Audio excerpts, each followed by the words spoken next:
এখন বিশাল বড় মালবাহী জাহাজের সুকানের উপর দাঁড়িয়ে রয়েছি। এই সুকানটি দেখবেন এই জাহাজের যে আপনার রশি দিয়ে বেঁধে রাখছে, এটার কারণ হচ্ছে এই জাহাজের যে বাম পাশের প্রোপেলার শেপ রয়েছে এটার হচ্ছে খুঁটিনাটি প্রবলেম হয়েছে, সেটা মেরামত করা হচ্ছে। এই কারণে এটার ওয়েট, এই সুকানের ওয়েট প্রচুর, উপরে উঠাতে পারে না, এই কারণে এটা এখানে বেঁধে রাখছে। ওই প্রোপেলার মেরামত করে এখানে লাগানোর পর আবার এই সুকান লাগানো হবে। আর দ্বিতীয় যে ডান পাশের যে সুকানটি রয়েছে সেই সুকানটা দেখেন পুরো পরিপূর্ণভাবে লাগানো হয়েছে। আর এই সুকানের কাজ হচ্ছে আপনার বিশাল বড় জাহাজ লঞ্চ হচ্ছে ডানে বামে নিয়ে থাকে।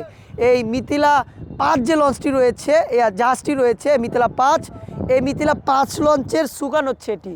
আর এই সুকান হচ্ছে বেঁধে রাখার কারণ হচ্ছে এই লঞ্চের প্রোপেলার এবং প্রোপেলার শেফটের মেরামতের কাজ চলছে।